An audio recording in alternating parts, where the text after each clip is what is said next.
Sejam bem-vindos ao programa Rede Jur News. É importante debater e repensar o projeto do Código de Processo Constitucional Brasileiro. Para isso, conversamos hoje com o desembargador Fagundes Cunha. Outro tema do programa são os modelos de gestão para escritórios de advocacia. E o nosso convidado é o consultor Adnilson Hipólito.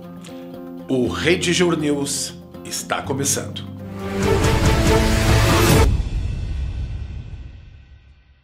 Agora, no programa Rede Jur News, nós vamos conversar sobre o projeto do Código de Processo Constitucional Brasileiro e o nosso contato é com o desembargador Fagundes Cunha. Ele que é graduado pela Faculdade de Direito do Sul de Minas, doutor pela Universidade Federal do Paraná, pós-doutorado pela Universidade de Coimbra e diretor-geral da Escola Judicial da América Latina e recebeu a comenda do Mérito Cultural do Instituto dos Magistrados Brasileiros. Desembargador, um prazer tê-lo aqui no Rede Jur News. É uma honra estar conversando com os senhores a respeito de um projeto tão importante e inovador como o Código de Processo Constitucional Brasileiro. Perfeito. Desembargador, o Código de Processo Constitucional pode ser considerado um instrumento de evolução da justiça brasileira? Numa brevíssima revisão histórica, não é? A Constituição Cidadã de 1988 instituiu o Superior Tribunal de Justiça, inovou em relação a vários institutos processuais, como a extensão vinculante de tais decisões, súmula vinculante, a fixação de temas, enfim.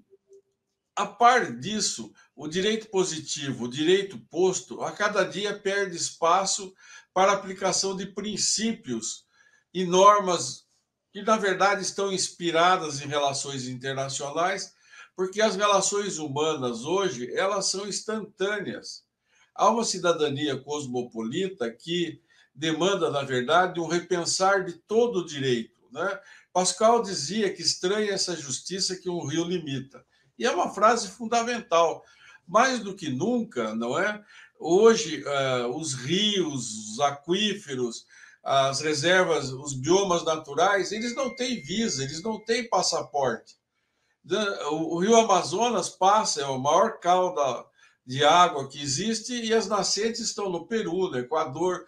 Então, há que repensar, em primeiro lugar, a função do direito internacional. A par disso, o direito constitucional assumiu uma importância fundamental, não é, com os institutos e o tribunal que trouxe, e que há que repensar mandado de segurança, mandado de junção, habeas corpus, a adoção dos meios eletrônicos, a superação da Carta de Ordem e outras questões imensas. O Peru acaba de promulgar, de sancionar um novo Código de Processo Constitucional. A Costa Rica já tem Código de Processo Constitucional há muito tempo, a Bolívia também. Na Argentina existem grandes especialistas nesse sentido. Por tais motivos, a OAB, desde 2015, quando o presidente Marcos Vinícius Furtado Coelho instituiu uma comissão especial, titular dela o professor Paulo Bonavides, e foi relator o professor Paulo Lopes Saraiva, que fez um projeto de Código de Processo Constitucional da Ordem. Nós entendemos que isso tem muito que ser aperfeiçoado.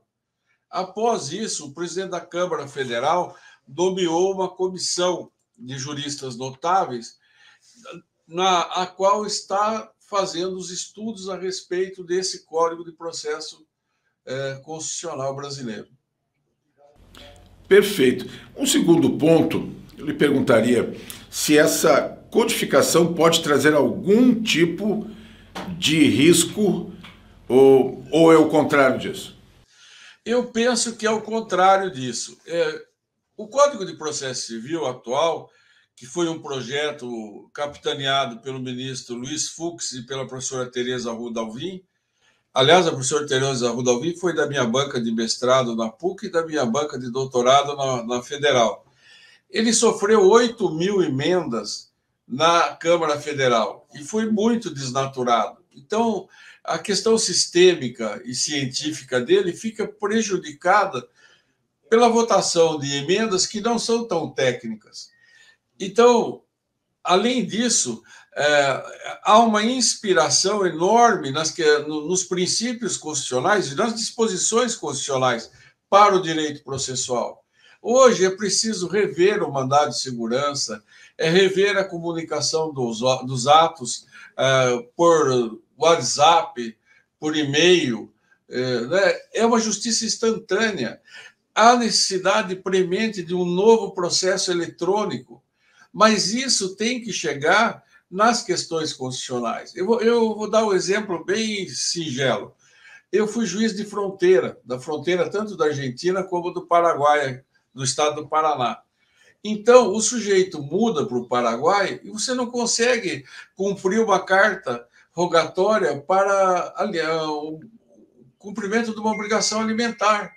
A mãe está aqui com os filhos, ela consegue a condenação do sujeito para pagar a pensão alimentícia, só que isso não se efetiva, porque processualmente isso é inviável. Na Europa, hoje, na União Europeia, todo juiz tem todos os dados de todos os juízes da União Europeia. No aspecto penal, eu estou procurando ser muito breve, né? No aspecto penal, se o juiz toma conhecimento de uma operação de tráfico internacional de drogas de um país para outro, ele se comunica direto com o juiz do outro país. Aqui não, tem que ir para o Supremo dar o exequatur para se cumprir uma carta rogatória.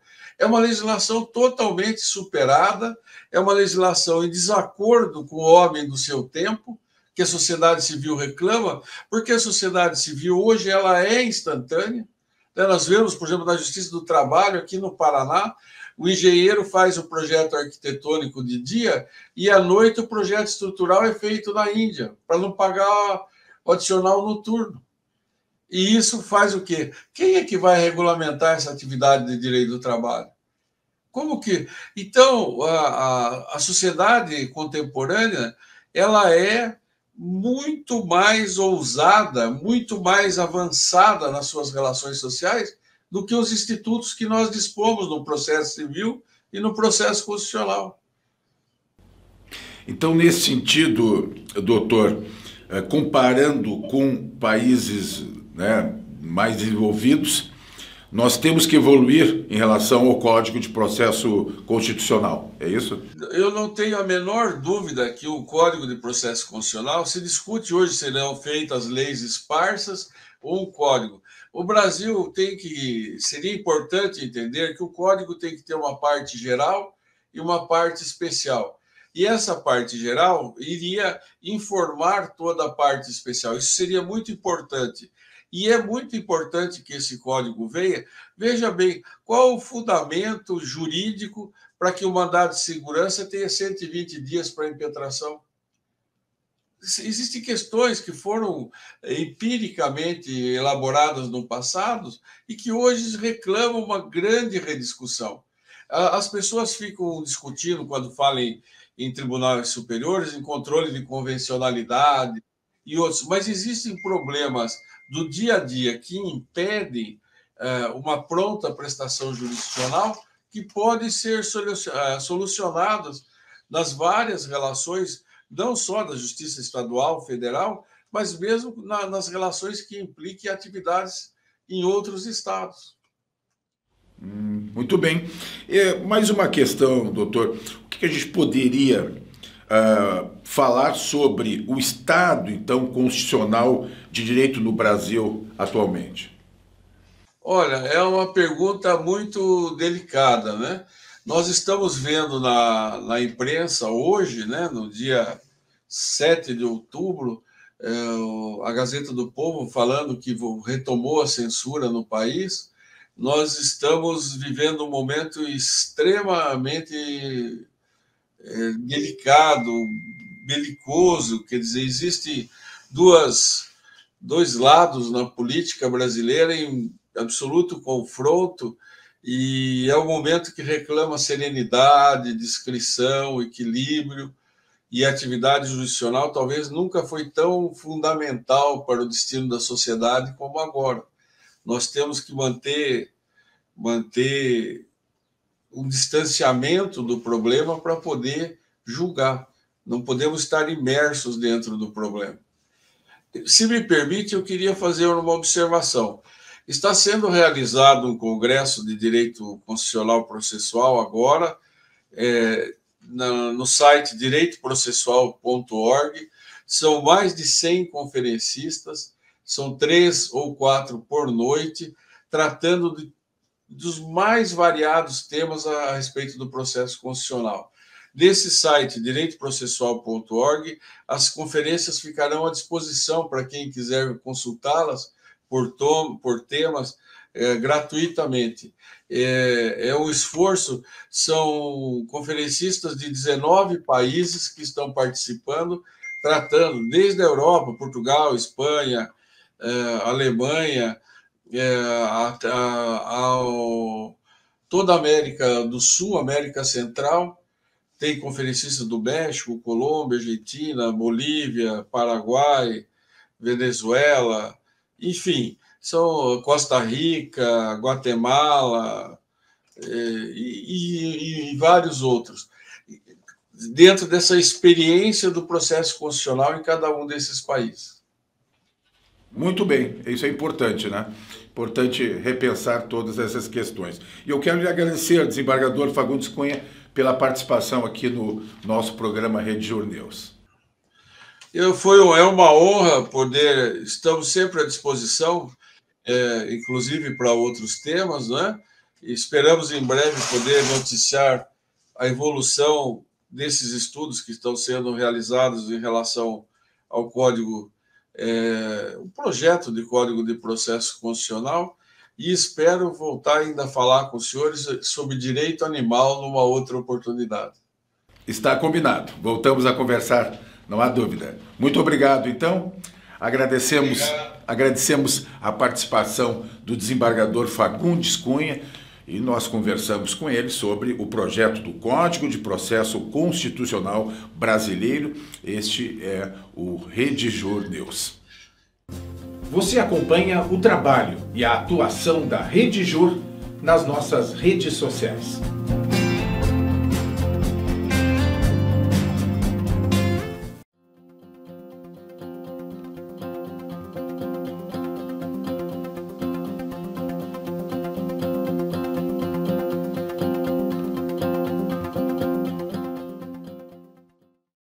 Dentro do programa Redjur News, nós vamos conversar agora sobre modelos de gestão para escritórios de advocacia. E o nosso contato é com Adnilson Hipólito, ele que é gestor, consultor, escritor, palestrante e professor em gestão e governança para sociedades de advogados. Também graduado em administração de empresas pela Pontifícia Universidade Católica do Paraná e membro da ALA, Association of Legal Administrators, com sede em Chicago, nos Estados Unidos, que é a maior associação de administradores legais do mundo. Adnilson, um prazer tê-lo aqui no Redjur News. O prazer é meu, muito obrigado pela oportunidade e vamos conversar sobre esse tema tão importante que são os modelos de gestão. Perfeito. Em relação a isso, eu lhe perguntaria como que as finanças e a advocacia podem ter a melhor convivência, Adnilson? A gestão financeira ou as finanças na advocacia, ela é tão importante quanto é para qualquer negócio. É a partir dela, de uma forma muito estratégica, muito organizada, que o escritório, a sociedade de advogados, o advogado, consegue tomar aí decisões ou iniciar um processo de tomada de decisões, assim como na vida das empresas e nas nossas próprias vidas particulares, né? Particularmente falando. As finanças, dentro de uma sociedade de advogados, tem um papel muito importante, como organizar o seu fluxo de caixa, organizar o seu demonstrativo de resultados, apuração de lucros, apuração de caixa, apuração como modelos de remuneração para advogados e para sócios, a própria precificação dos contratos de honorários, tanto na atuação contenciosa como na atuação consultiva, ou para pessoas físicas e pessoas jurídicas, que são uma diversidade de modelos de tipos de honorários advocatícios, né? Então, saber precificar um honorário é a mesma coisa que você olhar para o seu escritório, para a sua sociedade de advogados e dizer, ela precisa ser rentável. E a rentabilidade, a lucratividade, ela vem a partir de uma organização econômico-financeira, de um budget, um orçamento, que é o planejamento, e a precificação dos seus contratos de honorários. Daí a importância de ter uma estrutura financeira bem organizada e controlada dentro de uma sociedade de advogados. E para isso é importante, muitas vezes, contar, né, o escritório contar com um trabalho de consultoria nessa área, né?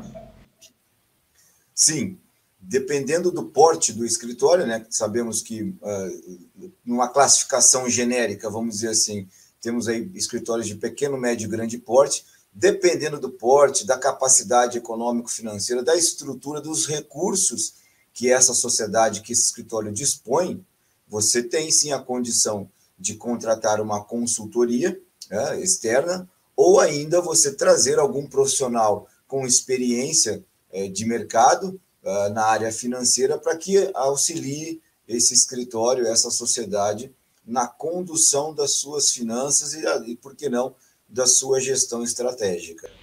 Sim. O que nós podemos falar a respeito da chamada advocacia do futuro? Advocacia do futuro. Existe pelo menos eu penso assim, e tento levar isso para o mercado da advocacia, existe uma linha de corte dos últimos 5 anos para cá, primeiro com o advento desses ganhos da classe, a Ordem dos Advogados do Brasil, foi a conquista do Simples Nacional, foi a conquista da Unipessoal, foi a conquista de uma revisão do Código de Ética, agora, no final do ano passado, o interesse da própria OAB e da ESA, a Escola Superior de Advocacia, na busca pela informação da gestão, da governança, da administração, levando isso como realidade, levando isso como assunto importante para a classe, para os escritórios de advocacia, para a sociedade de advogados. E eu não poderia deixar de dizer que quando esse advogado, essa advogada se torna sócio, se torna dono de uma sociedade de advogados, de um escritório de advocacia, você precisa trabalhar a gestão. Não é só advogar. Afinal de contas, você tem um escritório, você tem uma estrutura para conduzir, para administrar. E com esse advento da tecnologia, essa evolução avassaladora da tecnologia que todos nós estamos assistindo nos últimos anos, muito rapidamente, né?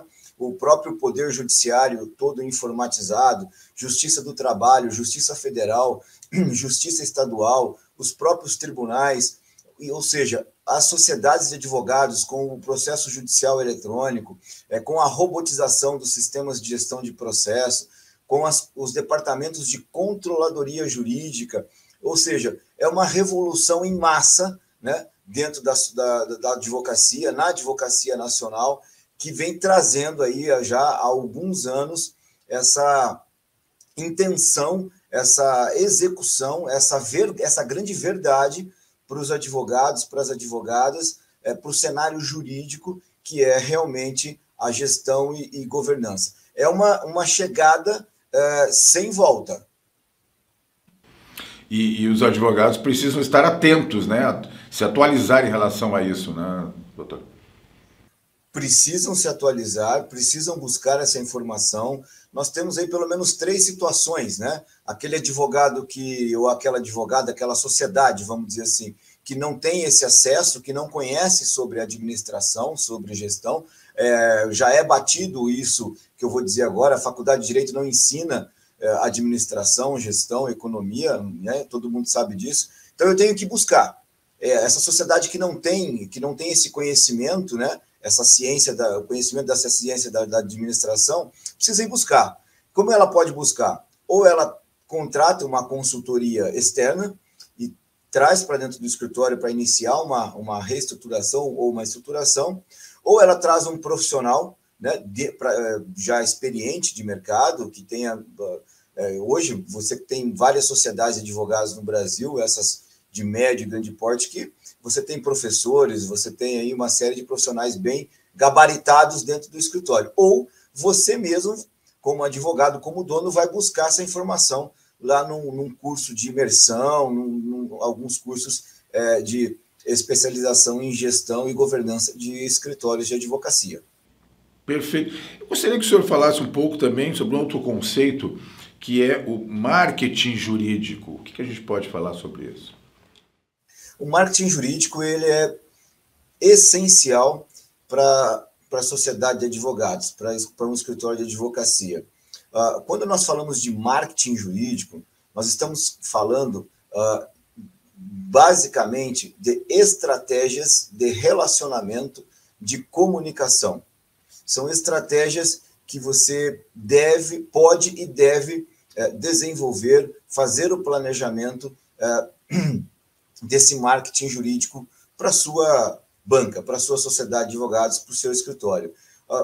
Com essa renovação, com essa atualização do Código de Ética, agora no final do ano passado, isso deu uma melhorada com relação às mídias sociais e outros aspectos, né? O fato é que o problema sempre esteve, né, quando no tocante a esse assunto, de como utilizar a ferramenta. Não é a ferramenta que é o problema para a utilização do marketing jurídico, mas sim como se utiliza a ferramenta.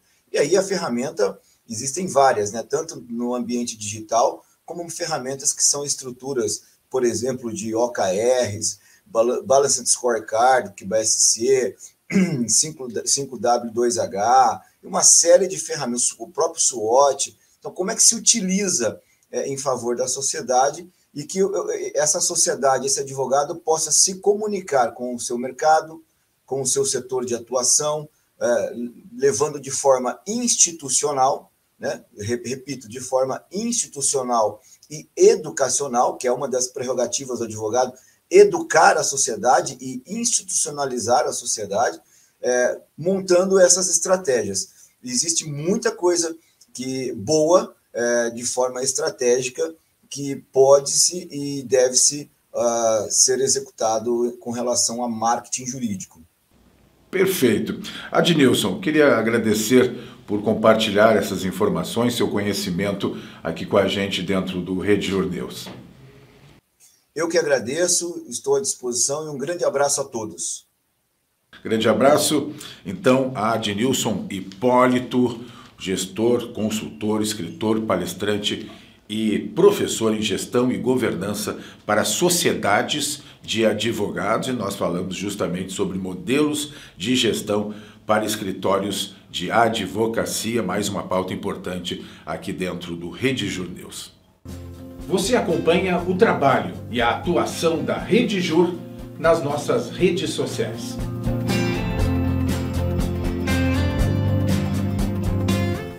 Muito bem, este foi o programa RedJur News de hoje, uma realização da RedJur, Associação Internacional de Escritórios de Advocacia Empresarial. É o direito empresarial ao alcance de todos. A gente se encontra no próximo programa. Até lá!